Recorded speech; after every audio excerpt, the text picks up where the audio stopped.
विद्यासागर नौटियाल जी की कहानी सोना। उसका नाम सोनी था और लोग प्यारवश उसे सोना कहते।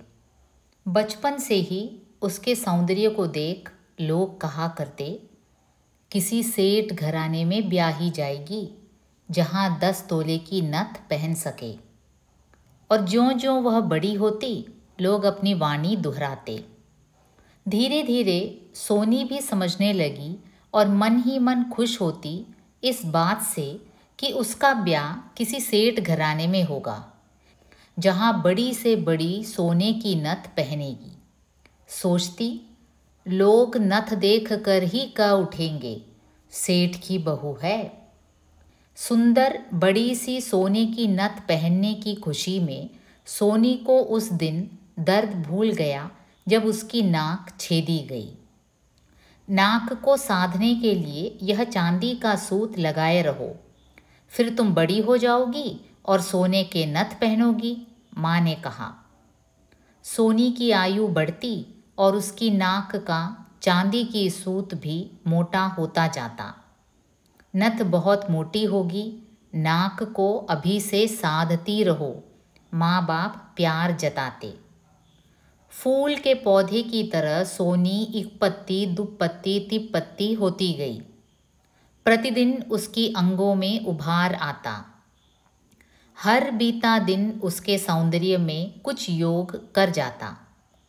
हर आने वाली सुबह उसके यौवन को जगाने की प्रतीक्षा करती।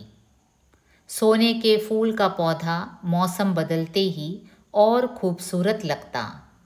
देखने वाले कह उठते, अब इस पर फूल लगेगा, सूरज कमल का फूल, सोने के से रंग वाला। सोना पानी भरने जाती, लोग कटाक्ष करते, क्या मटक मटक कर चलती है, जैसे अभी से सेठ की बहू बन गई। नाक पर 10 तोले की नथ लग गई। सोना और मटक कर चलती, 10 तोले की नथ मैं ही तो पहनूंगी। सोना जवान हो गई, मांगने वाले आने लगे। एक बूढ़ा 10 दर्जे पास बेटे का बाप, अपनी लड़की की जन्मपत्री की टीप दे दो, दोनों की जन्मपत्री मिल जाए तो आगे भगवान का अधिकार। लड़का क्या कर रहा है? अभी उसने इस महीने में 10वीं दर्जा पास किया है, आगे कुछ सरकारी नौकरी देखेगा। गहने गहने उसने कुछ नहीं, लड़का पढ़ा लिखा है, किस्मत में होगा और परमेश्वर रूठेगा नहीं तो जिंदगी में गहने ही गहने होंगे। भाई, पढ़ाई लिखाई से कोई सेठ नहीं बन जाता। तुमने लड़के को पढ़ा लिया तो अच्छा किया, आजकल बहुत पढ़ा लेना भी बहुत ज़रूरी है, पर मैं अपनी बेटी को उसी घर में दे सकता हूँ जहाँ से 6 तोले की नथ आ सके। मैंने लड़के को पढ़ा लिया, अब वह चाहे तो जिंदगी भर गहने ही बनाता रहे, पर मैं अपनी ओर से गहने नहीं बना सकता, यह मेरी सामर्थ्य से बाहर की बात है। तो यह रिश्ता नहीं हो सकेगा। पास बैठे नत्थू ने, जो अभी जवान था, सलाह दी, चाचा, लड़का 10 दर्जे पास है, हमारे घरों में कौन इतना पढ़ता है, मेरी बात मानो तो सोना का हाथ पकड़ा दो। जिंदगी में गहने नहीं होंगे तो कोई बात नहीं, सुख तो होगा। खबरदार नत्थू, ऐसी बात फिर मुंह से नहीं निकालना। जिंदगी में उसे गहने नहीं मिलेंगे, एक अच्छी सी नथ नहीं पहनेगी, लोग देख कर रुआब मानेंगे, तो और सुख क्या होगा? नंगी लड़की को क्या सुख हो सकता है? चाची को तो पूछ लो चाचा, देखें वे क्या कहती है। वह क्या कहेगी, उसकी कोई दूसरी राय थोड़े ही हो सकती है। वह यह तो नहीं चाहेगी कि उसकी लड़की की नाक पर एक छोटा सा चांदी का सूत लटकता रहे।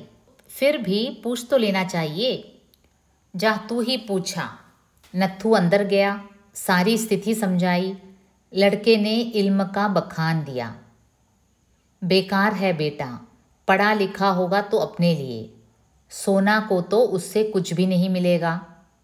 नहीं बैठेगी कुर्सी पर, नहीं घूमेगी गाड़ी पर, कोई बात नहीं, घास काटेगी, गोबर ढोएगी, पर नाक पर सोना तो पहनेगी। यह रिश्ता नहीं हो सकता। चाची, सोना को तो पूछ ले, उसकी क्या राय है। सोना से पूछने की ज़रूरत ही नहीं है, वह कोई हमसे अलग थोड़े ही है।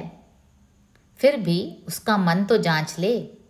सोना ने झाड़ कर जवाब दिया, ऐसी क्या हूँ मैं कोई छोकरी बिना माँ बाप की, जो जहाँ चाहो फेंक दो। सोना ने जानबूझकर जोर से कहा। सुन ले रे नत्थू, अंदर के कमरे से चाची ने आवाज़ दी। सुन लिया सोना का जवाब। सुन लिया चाची।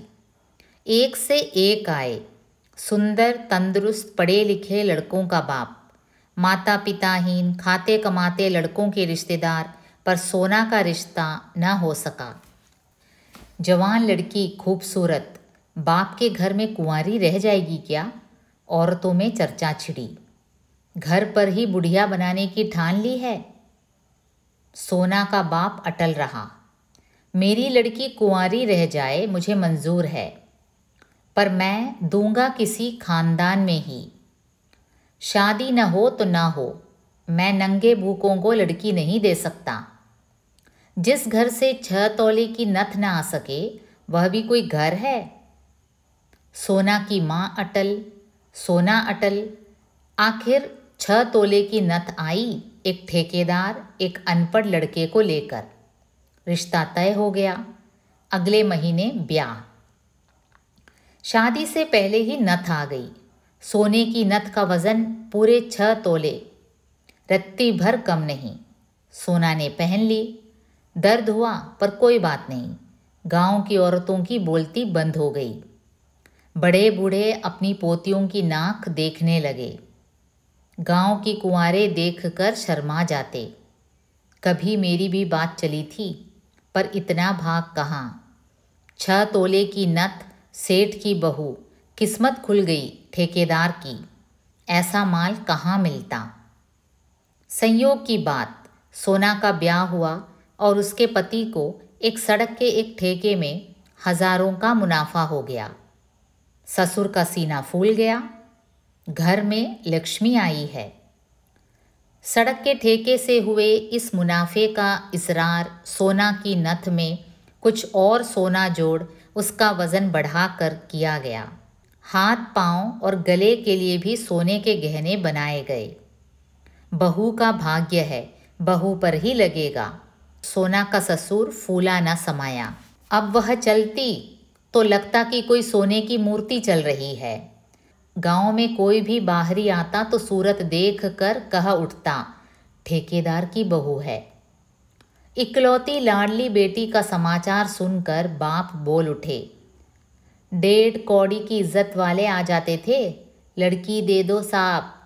सारी बयात कहती थी दे दो जी, लड़की को एक न एक जगह देना ही तो है। अब कहे ज़रा कोई गलती की, लड़की सोने की हो गई, खानदानी लड़का है। समधी खूब समझता है बहू की कीमत। लोग सुनते और चुप हो जाते।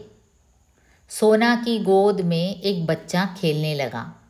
छोटा सा बच्चा, रुई सा मुलायम, सोना की ही तरह सुंदर। दिन भर वह अपने बच्चे को गोद में उठाए रहती। कभी अपने बच्चे को देखकर फूल उठती और कभी अपने शरीर के सोने के गहनों को देखकर। बच्चा जब कुछ महीनों का हो गया तो उसे भी अपने माँ के शरीर पर लगे सोने के गहनों से प्यार होने लगा। बच्चा बार बार उसके गहनों से खेलता। गहनों की चमक उसे आकर्षित किए रहती। अपनी माँ के अलावा वह किसी की गोद में नहीं जाता। उनके शरीर पर कुछ भी तो नहीं चमकता था, रोने लगता। माँ के सीने से लिपटा वह उसके आभूषणों से खेलता। सोना का पति ने फिर मुनाफा कमाया। फिर नथ का वज़न बढ़ा। नथ का वज़न बढ़ा और सोना की नाक दर्द करने लगी। यदा कदा बच्चा भी उसे खींच बैठता और नाक दुखने लगती। नथ के भारी हो जाने से नाक छेद चौड़ा हो गया। कभी कभी सोना को लगता कि कहीं नाक फट न जाए। उसके पति ने फिर मुनाफा कमाया और अपने वैभव का प्रदर्शन करने के लिए फिर सोना की नथ में और सोना जोड़ा। ठीक वैसे ही जैसे कोई एमए पास व्यक्ति पीएचडी मिलने पर अपने साइन बोर्ड पर डॉक्टर जोड़ दे। उसकी नथ दिन रात नाक दुखाने लगी। वह चलती तो नथ हिलती, दर्द होता। सोने की नथ का ध्यान रखना पड़ता। थोड़ा सा दब जाती तो आंखों से आंसू निकाल बैठती। बच्चा नथ खींचता और नाक का छेद और चौड़ा हो जाता। सोना की नथ 24 घंटे लगातार कष्ट देती रहती। जब नहीं सहा गया तो एक दिन सोना ने अपनी सास से कहा, नथ दर्द करती है, मैं बुलाक ही पहने रहूंगी। सास ने सोने के माता पिता और उनके पुरखों को अपनी भाषा में पूजा करने के बाद डांट सुनाई। किसी को तो सोने देखने ही नहीं मिलता और कुलछनी तू कहती है मैं नहीं पहनूंगी। मुझे अपना बेटा प्यारा है, खबरदार जो ऐसी बात तू फिर ज़बान पर लाई। नथ तो सुहाग है, सुहागिनें कहीं रीति नाक रखती है। बुलाक तो रहेगी ही। नथ ने सारी नाक काट दी। एक पतली सी झिल्ली रह गई है, पता नहीं कब टूट जाए। सेठ की बहू नाक पर एक बुलाक लिए फिरेगी। हमें कई मानते हैं, तुझे हमारी इज्जत का तो ध्यान होना चाहिए। नाक टूट जाएगी तो? नाक टूटती नहीं है क्या? टूट ही जाए तो सिलवा लेंगे। कुछ दिन वह चुप रही, किंतु जब असह्य दर्द होने लगा तो उसने अपनी सास से फिर वही बात कही। सास ने बौहें तान ली। तेरे बाप ही ने तो कहा था कि मैं लड़की वहाँ दूंगा जहाँ से 6 तोले का नथ आ सके। उस वक्त तुझे क्या हो गया था? चली जाती किसी और के घर। हमने कोई कसम खाई थी तुझे लाने की?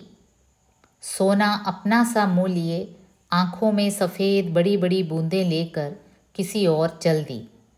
अपने बच्चे को उसके छाती से चिपका लिया। ठेके के काम समाप्त कर उसका पति घर लौट आने वाला था। सोना सोचती रही, इस बार फिर मुनाफा होगा और फिर नथ का वज़न बढ़ाया जाएगा। कितना अच्छा हो अगर इस वक्त घाटा। नहीं, ऐसा कभी न हो। परमेश्वर उनकी दिन दुगनी और रात चौगुनी आय करता रहे। पर नाक, नथ। उसका पति लौट आया और इस बार भी कई हजार रुपये कमा कर लाया। सोना सिहर गई। अब फिर वे नथ में सोना जोड़ेंगे। सोना ने अपने मन की व्यथा पति से कह सुनाई। पति आग बबूला हो गया। तुझ अभागिन को सोना नहीं राख देने चाहिए थी। कहाँ से ले आए अभागिन को? मेरा दिवाला निकल गया क्या जो तू नाक पर खाली बुलाक रखेगी? लोग क्या कहेंगे? ठेकेदार की स्त्री खाली नाक। नाक की नथ घराने का वैभव बताती है। उस रात सोना को नींद न आई। सुबकने लगी तो सांस चिल्ला उठी। उल्टा कुलछनी, इतने महीनों के बाद तो वह घर लौट आया है और तू रो रही है। यह जाल बिछा कर अपशकुन पैदा कर रही है। रोती अपने माँ बाप के लिए है। लड़के का तो कुछ ख्याल रख। ठकुराइन, मुझे अपना बेटा प्यारा है। उसके घर आने पर तू हंसने के बजाय रो रही है तो कल सुबह अपनी मायके चली जा। जिन्होंने जाया वे तेरा जो चाहे करें। सोना को होश आया और वह स्वयं डर गई। अंधकार में हाथ जोड़कर मन ही मन प्रार्थना की, भगवान मेरा सुहाग अमर रहे। इससे पहले कि सोना का पति नथ को भारी बनाने के लिए उसे सोना की नाक से निकालकर सुनार के पास ले जाता, नथ स्वयं ही नाक तोड़कर ज़मीन पर आ गई। नाक सिलवा दो, सास ने कहा, और इस नथ को सुनार के पास ले जाकर 1 तोला सोना बढ़वा दो। अब यह 10 तोले की हो जाएगी। ससुर का स्वर था।